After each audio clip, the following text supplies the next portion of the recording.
Boundary loads. Para na to magtalunan. Hindi kasya. Anong gagawin natin? Magkaiya. Lagpas na 20 kilos to. Tawagan natin na magre-receive. Po sir, lalamove po ito sir. Sir, bali sir, nandito na po ako sir sa Visayas Avenue. Yung mga chocolate yata to sir. Sir, parang lagpas na po kasi 20 kilos to sir eh. Opo, apat na karton po na halos sa 2 feet by 2 feet. Tapos may maliit na karton. Okay lang po ba sir? Kung okay lang sa inyo, mag-add na lang po kayo. Okay lang po ba?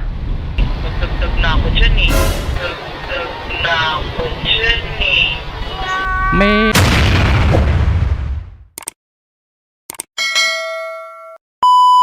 What's up na naman sa inyo mga paps? Ako'y muling nagbabalik. Siyempre, sino pa ba? Si Papsi on TV. For today's video ay muli tayong magbebiyahe kay Lalamove. Grind lang ng grind para sa pangangailangan. Habang hindi pa tag-ulan, banata natin ang banata ng biyahe. Dahil sigurado to kapag nagtag-ulan na, sigurado mukmuk na lang tayo sa ating bahay. Dahil nakakatamad na magbiyahe kapag kaganon. Pero marami tayong mga kapwa Lalamove rider natin or mga kapwa delivery rider natin na kahit umuulan, bagyo, nag-grind yan. Kaya saludo sa mga kapwa natin kapaps na bumabiyahe para sa kanilang mga pamilya. Siyempre isa na tayo doon. Ginagawa natin pang sideline to si Lalamove for extra income para sa ating pangangailangan. So may first booking na nga tayo mga paps. Pick upin na muna natin, huwag na natin patagalin. Tara, let's go. Alright no mga paps, nandito na tayo para sa ating first pick up. Tawagan muna natin ang ating customer. Hello po ma'am, Lalamove ma'am. Nandito na po ako ma'am sa labas, 127. Sige. Okay po, salamat po. Sige.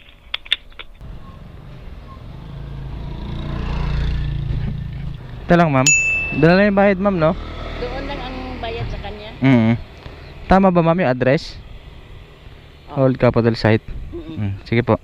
Tawagan ko na lang ma'am pagdating doon. Salamat. Thank you very much.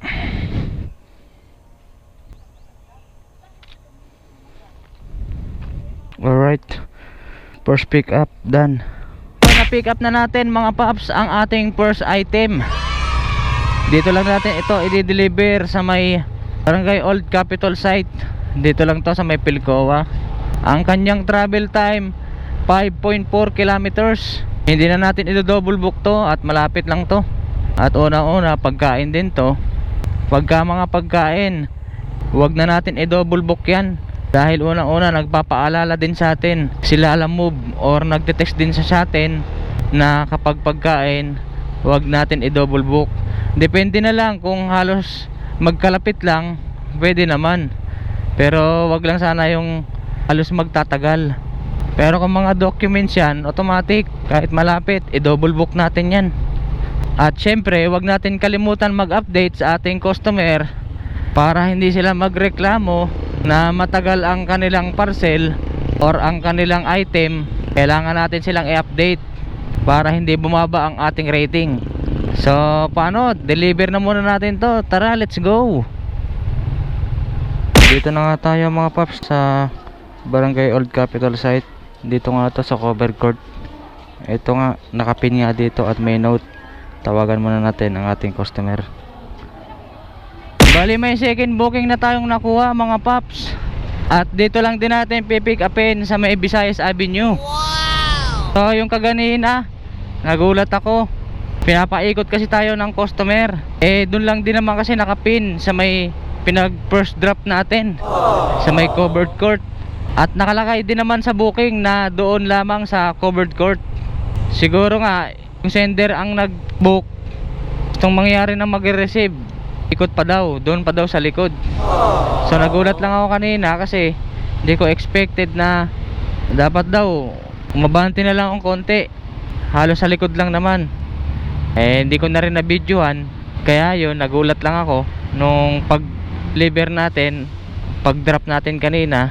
Unang booking, buhay na mano, ganun kagad, no? Pero okay lang. Huwag kayo iiyak. So nandito na nga tayo mga paps para sa ating second pick up.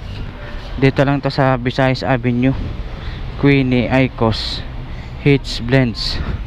Alright, lalamove sir.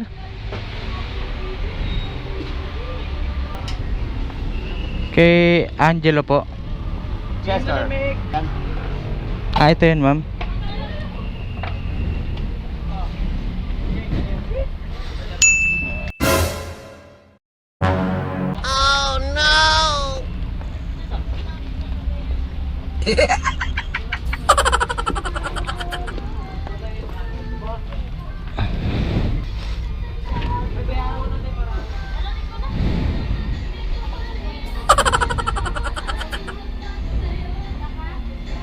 Wait, hindi tayo makapag double book nito. 20 kilos kaya yun. Parang lagpas na yun ah. Lapit lang natin yung motor natin. Gulls, loads.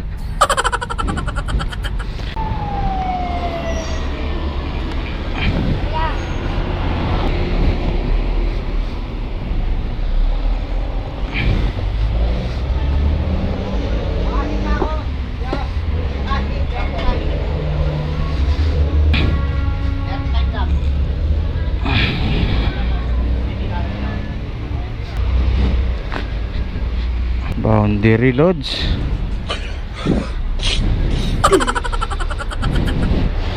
Para na to magtalunan. Hindi kasya, anong gagawin natin? Huwag kayo iiyak.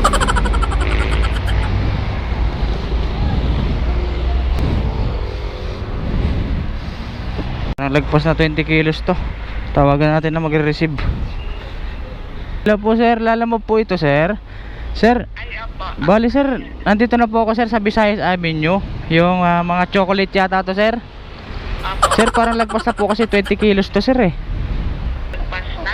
Opo, apat na karton po na halos sa 2 feet by 2 feet. Tapos may maliit na karton. Sir, okay lang po ba sir? Kung ano nyo lang po, kung okay lang sa inyo, mag-add na lang po kayo. Okay lang po ba? Magdagdag na ako dyan eh. Magdagdag na ako dyan eh. May ano na ba to sir? May priority na to? May tip, driver tip. Driver fee. Wait lang sir ah. Ako na lang. May Gcash ka ba? Wala. Meron naman po sir. Gcash mo. Apo, ito po sir yung number na ginagamit ko. Sige. Okay, sige po sir, salamat po sir ah. Sana pag nandun ka na, asawa ko mag-receive. Okay, sige po sir. Okay po, salamat po. Okay, thank you. Alright, buti pumayag yung ating receiver or mag-receive. Boundary talaga to. Para sa akin 20 kilos, lagpas 20 kilos to. Hirap tayo nito sa manakbo. Sir ako ng sir ah. Si ma'am yata yung kausap ko eh. Wait. Na-pick up na nga natin mga paps ang ating second item. So boundary na naman si Pops Yon TV ngayon. Dahil 4 na karton to ng puro chocolate. Pang 5 karton yung maliit na karton. Tinawagan natin ang ating receiver or ang ating pagdedeliveran na kung pwede mag-add na lang. Dahil para sa akin lagpas na 20 kilos to. So pagka ganito ayoko na magpalugi mga paps. Dahil ang hirap mag-deliver ng mabigat na item. Okay lang sana kung may tip talaga. Siyempre kahit anong hirap, ox lang yan. Bali ang fare nito 120. 12 kilometers natin tatakbuhin. So madali talagang kausap ang ating customer. Okay naman at ang sabi niya ibigay ko daw ang Gcash number ko. Thank you So, very much. Maraming salamat sa ating mga customer na mabilis kausap. Alright, yun lang, traffic na naman. Hirap pag ganito. Mabigat na yung deliver mo or yung karga mo tapos traffic pa ganito. So ang riding position ko ngayon mga paps, nakatingkayad ako ng konti or nakayuko dahil yung 4 na karton na box pinagkasya ko sa ating lalabag. So wag na natin patagalin, i-deliver na natin to habang traffic. Mabigat-bigat to at mainit-init pa. Tara, let's go. Hello po, lalamove po, delivery. Nandito na po ako sa San Roque. Wala. Kita mo, 96. 96 po. Sa tabi lang ng, Ay. ng karinderya. Ay, ito na po. Apo. Sige po. Ito yung number mo, kuya. Send ko yung payment. Apo, ito po yung number ko, ma'am. Salamat po, ma'am, ah. Ito pala, lumagpas tayo, mga paps. Ah, ito pala. Ah, sir. Ay. Talagpasan ko lang, kaya pala parang may sumigaw, ah. Hindi ko napansin, eh.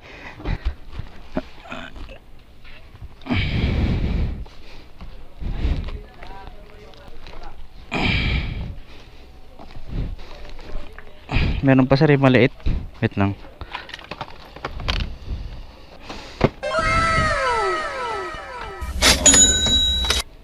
Sir, thank you po, sir, ah. Salamat po. Thank you very much. So, nakakuha na nga tayo ulit, mga paps, para sa ating third booking. Bali, dito natin pipick upin along Pasig. Dito lang din, halos katabi ng Bagong Bayan sa Amang Rodriguez. So, tara, pick upin na muna natin to. Let's go. Hey, ma'am. Good morning. Lalamove, ma'am.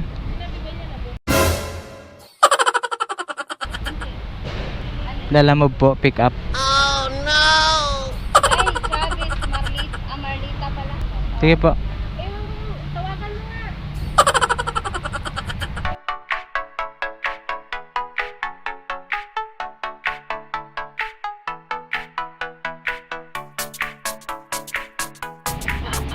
Salamat.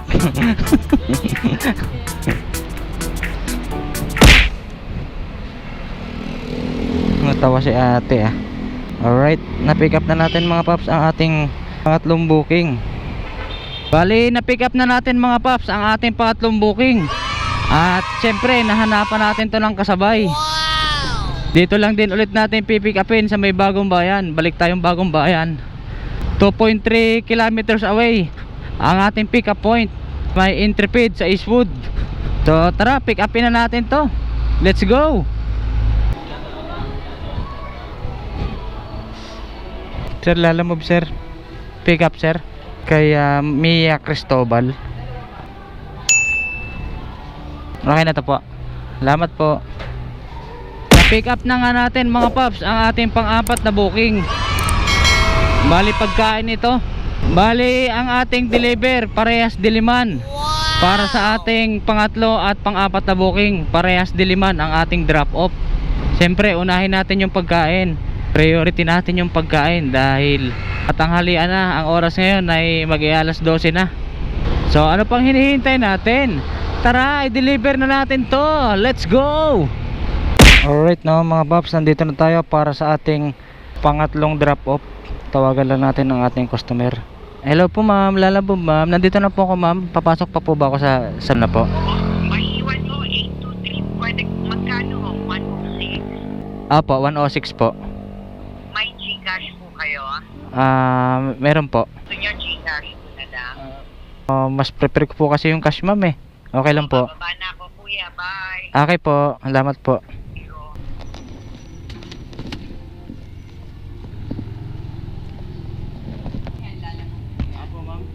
Doon po ako dinala, ma'am, sa may number. Thank you very much. So, na-deliver na natin, mga paps, ang ating pangatlong booking. So, tara, i-drop na natin to, pang-apat na drop off. At ako'y uwing-uwi na. Tara, let's go.